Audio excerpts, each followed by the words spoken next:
Around 12% of care leavers go to university, and care experienced students are sometimes seen as an example of success within the care sector.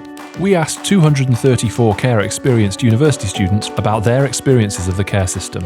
Their stories highlight the need for change for children in care and care leavers. I was lucky with my foster home compared to some people. I feel like they're my mum and dad, even though it felt weird for ages. They have their own daughter too, and we're like actual sisters these days. We were treated the same, given the same freedom, but there were still a few times when I felt like I wasn't 100% included in things, especially where the wider family were involved. When my auntie got married, she asked my sister to be a bridesmaid but not me. That felt weird. I've had 3 foster families, and I can say hand on heart that only one of them took me because they properly wanted me. The others weren't evil or anything, it was just a transaction. Yeah, that's the worst part, but the second worst is probably the red tape and how slow everything moves. You get the feeling that the systems aren't working sometimes, and people, they're not talking to each other. I had 5 social workers over 2 years, and I had to start from scratch with each one. Some of them were great and really fought my corner. Some of them didn't seem to know anything about my past and asked me to repeat stuff that I don't like to think about anymore. It was well frustrating. I really trusted my social worker. She worked hard, knew her stuff. I tell her things that I wouldn't tell my carers. And I actually told her things about them. And then I found out that it had got back to them somehow.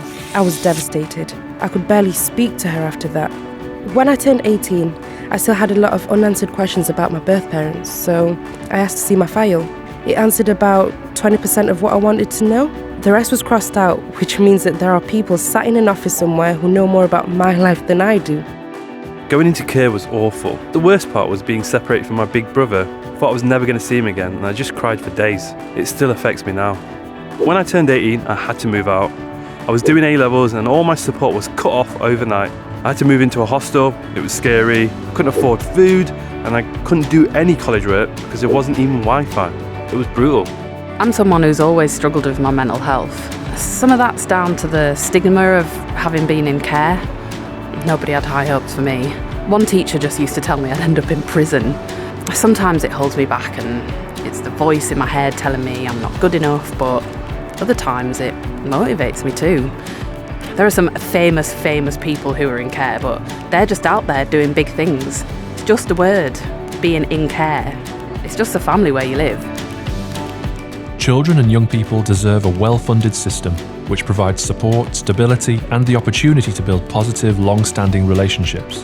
We call on government to substantially invest in all stages of the care journey and to accelerate long-term support for those with care experience.